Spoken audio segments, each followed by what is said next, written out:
Happy birthday, dear Desi.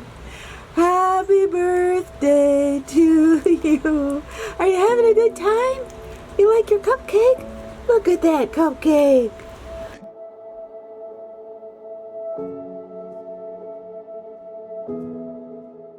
I wasted so much time in my life being afraid of what might happen instead of living for today. That's the most peaceful, wonderful thing that I have changed about my life. I don't worry about the things that I can't control. I enjoy and take in the beautiful day that I have before me. Oh, I love Winnie though. Winnie reminds me of me. Yeah. You know, always kind of Full in spirit. yeah, and trying hard but failing, to do the right thing.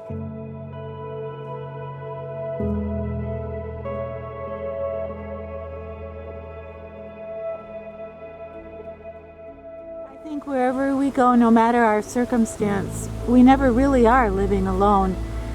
We're so connected to everything on this earth.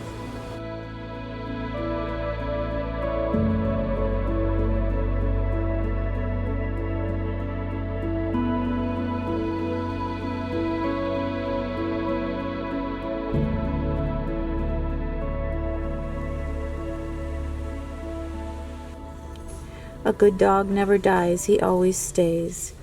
He walks beside you on crisp autumn days when frost is on the fields and winter's drawing near.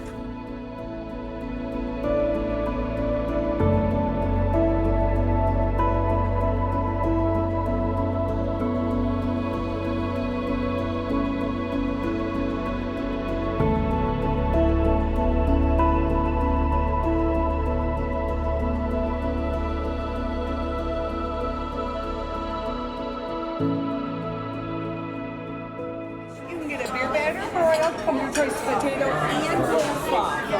Special. Whitefish.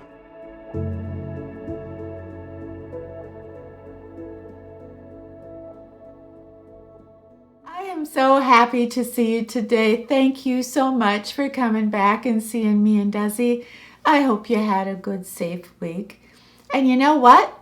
Well, I got a date tonight, so I'm all fancied up. What do you think?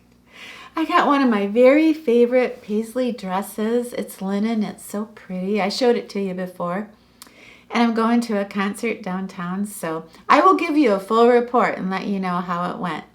But before I do that, I want to quick do this requested video. Every single week you ask me, what was it like to downsize from a large home to a little one-bedroom apartment?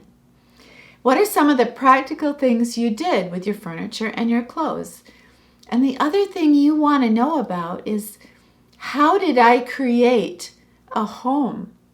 All I had was a one-bedroom apartment. Now I have a two-bedroom apartment. How did I make my apartment a real home? And is it scary? Is it happy? And you have to stick around also till the end of the video because it's Desi's birthday. He turns 9 years old. How about that? Every single week I get asked about downsizing. You are in a large home and you are moving to a smaller apartment and you don't know how am I going to sort through all this stuff? How do I decide what I'm going to need, what I'm going to want, what I'm going to miss? I can't take 70% of what I own. I can't take all my clothes. I can't take my beloved furniture, my art. What am I going to do? I'm in a panic. And then I thought to myself, what if somebody broke in? And what if they stole everything? What are the 5 things that I would miss the most? And I wrote down 5 pieces of furniture. And you know what those pieces of furniture had in common? They all were owned by somebody in my family. Either my mother, my grandfather, maybe a piece of furniture my husband bought me. But they all had one thing in common. They had sentimental value to me. They gave me comfort. And I didn't know if this method was going to work, But when I moved into this apartment in the midst of the pandemic, when I was so afraid and pretty terrified and out of it, the things still after all these years that brought me so much comfort were the pieces of furniture that have been around all my life. If you are wondering, what should I take? What shouldn't I take? The bottom line is, you'll take what you love and you will leave the rest and it will not matter. You know, peach is my new favorite color, and I just love this. Look at this. Look at this. This is like, wow, this is like such a thick burlap. I love it. That is the coolest jacket. What size is it?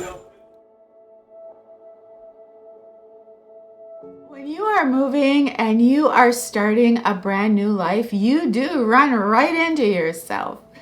And you're going to have to ask yourself some questions about your priorities in life, your passion. Do you like to cook? Does cooking make you happy? So bring all your cooking stuff. If you hate to cook, forget about it. I mean, kind of apply that philosophy with everything in every room. What is your passion? If your passion is tied to certain objects that you own, make sure that you make room for those objects, even if it means you can't take Aunt Millie's rocking chair. Don't look at all those things that you're leaving behind and feel that that represents you. It doesn't. It represents your past. But you're on a new road. You're a new woman on a new road. And there's joy there, and there's excitement. Where's your bow tie? What happened to your bow tie today? You think you don't have to wear a bow tie because it's your birthday? Oh, that's fair.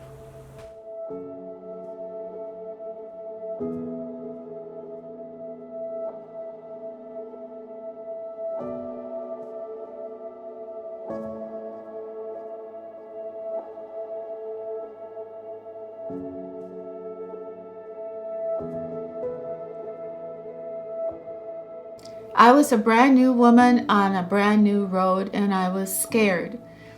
And so much of when we fear something, a lot of that fear is based on what other people have said something is going to be like. They put that stuff in our head, right? Oh, it's going to be such an amazing adjustment. It'll take you years before you know your own name, right? Okay. Well, what I did, I'm not exactly sure why I did this, but this is what I did when I was kind of scared in downsizing. I wrote 3 words that represent my greatest fear of what it was going to be like to live without my husband. And then on another piece of paper, I wrote down 3 words that symbolized how I wanted it all to turn out. Serenity, satisfaction, a peaceful life. And I put those words, so I had 6 words, and I put them together, and somehow I reconciled it. I found strength in sort of facing what I truly was afraid of. And I was afraid of loneliness.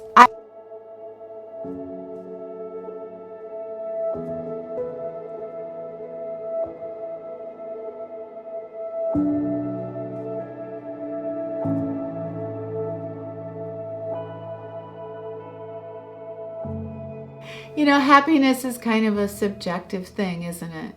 What makes me happy might not make you happy. But it is a concern, and it always comes back to, will I ever be happy again now that I'm no longer living amongst family members?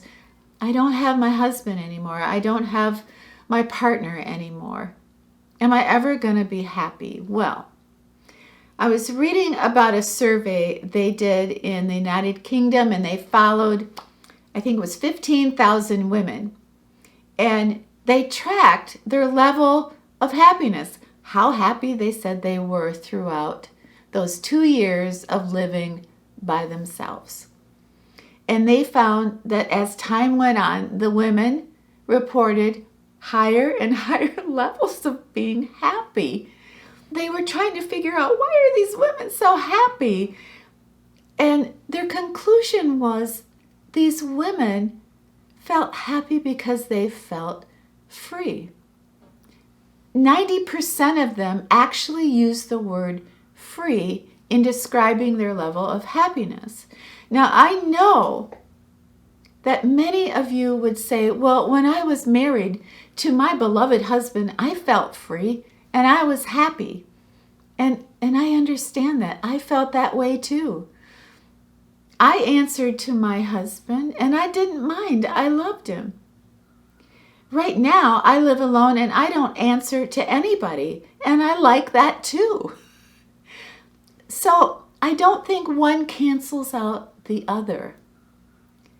Just because you came from a very happy marriage or a happy household does not mean that once that person is out of your life, you can't ever be happy. You are free. Like I said before, you are a new woman on a new road. And that road might not be one you recognize right away. But the one thing that road has is freedom. You're not answering to anybody anymore except yourself. And when women feel that freedom for the first time in their life, they do amazing things. It says right there, 70% viscose, 30% polyester. It's just gorgeous. I love that color. I wonder if it would fit me. Try it on.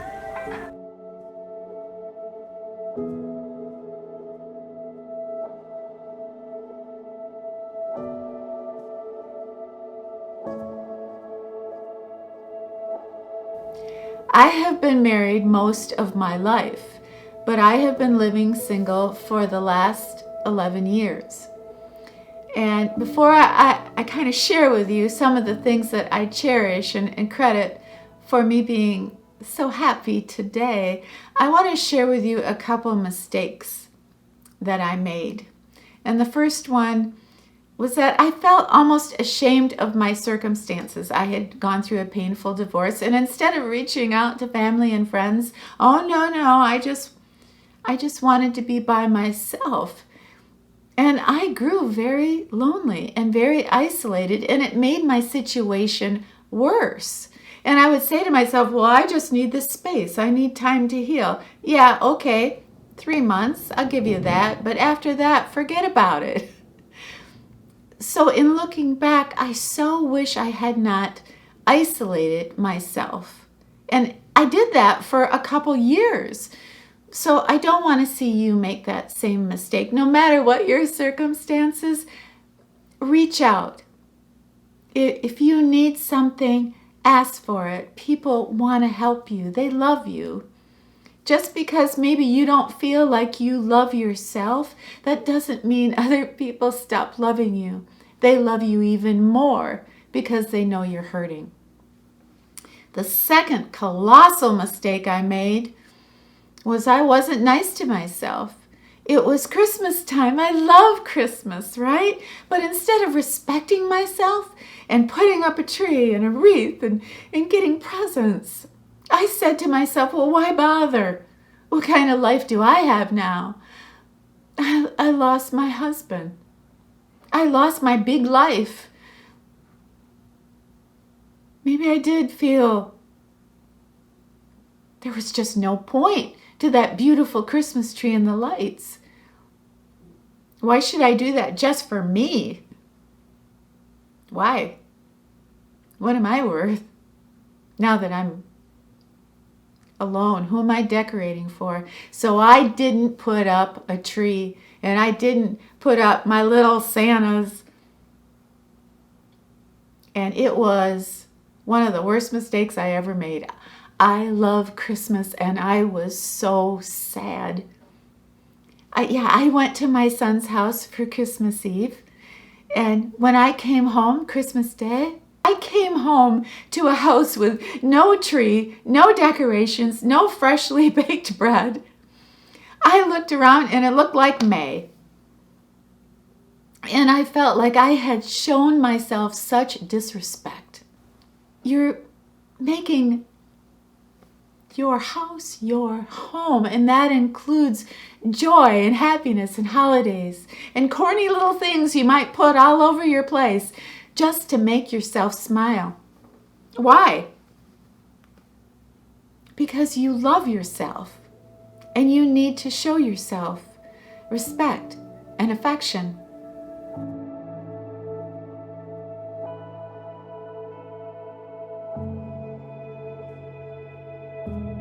Some of the positive things I did right away, and I'm grateful for that.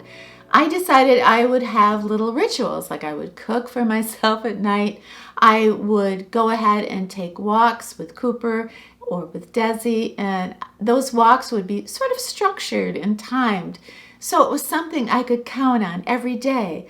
My goals were, to save my money. My goals were to be as healthy as I could. And as I got stronger, I wanted to reach out. I wanted to make new friends, but I also wanted to contact old friends that I hadn't talked to in forever. And I still do that. I make myself once a month contact somebody that was in my life that I haven't talked to in years and years. I mean, what do I have to lose, right? They're going to get mad at me and stop talking to me.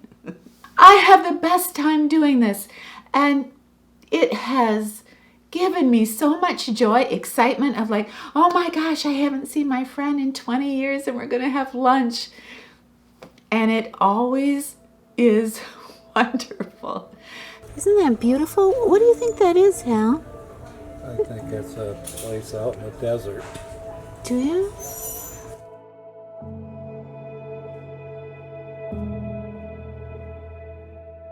This is Vincent van Gogh paints dogs. Oh, but the dog's too big. Is that adorable? I think Desi would love that cat.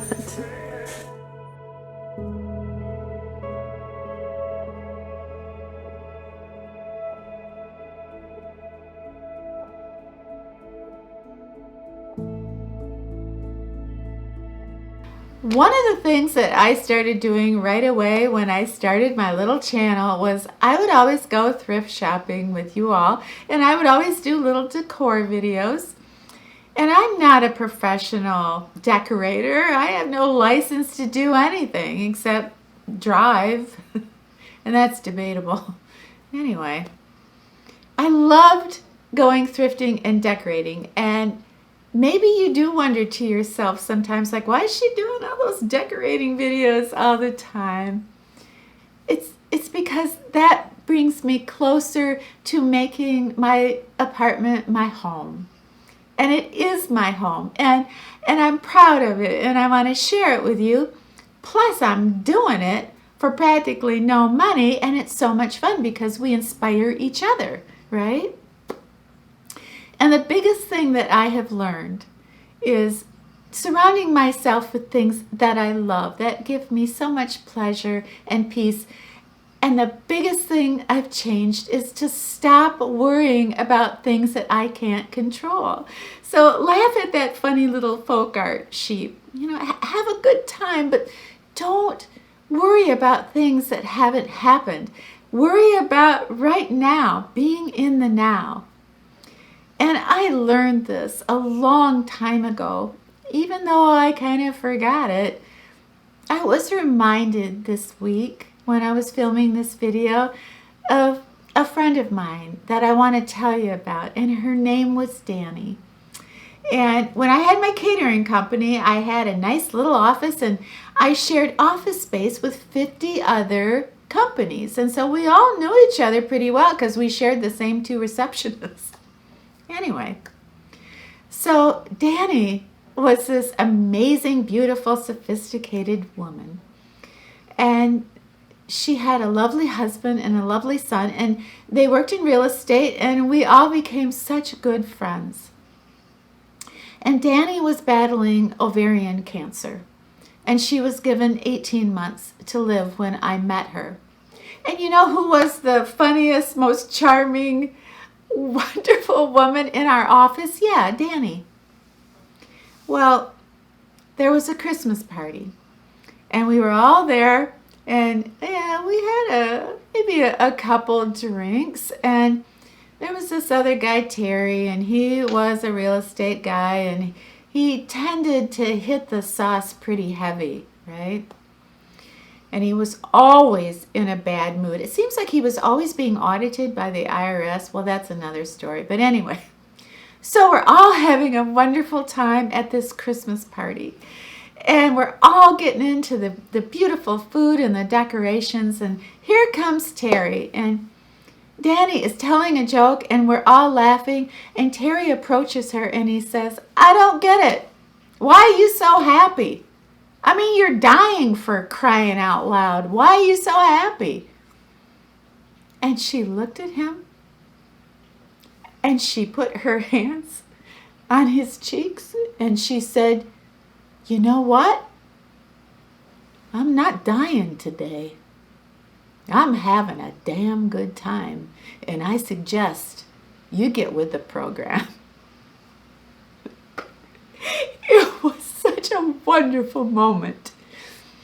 And Dani taught me, no matter what, I'm not dying today. Whatever may be in my future, I'm not going to worry about things that haven't happened, or worry about things that maybe happen to other people and project. Forget it. This is my day, and I'm going to be happy because right now I can control right now. And you know what? Dani was given 18 months to live. She lived 3 more years. And I swear it was because of her beautiful spirit. So, what I have learned is be in the now. Broiled pumpkin choice potato and coleslaw.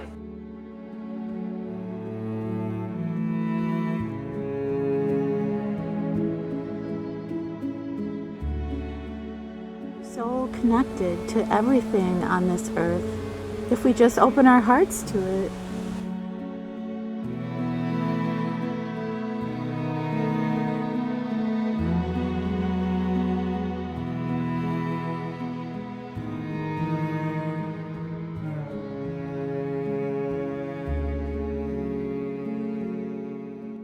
I love you, little boy. You're the best doggy in the world. Hey everybody, thank you so much for hanging out with us today. I loved every second of it.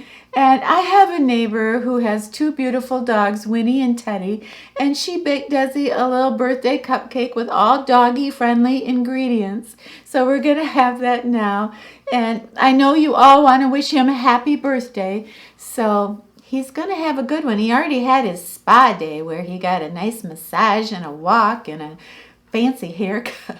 So if you get time below, could you share maybe something that helps you make your house a real home? I think that would be great for all of us to share. Please have yourself a wonderful brand new week, and when you're done with your week, you come back and see me and Desi, okay? All right, it's a deal. We'll be here. Happy birthday!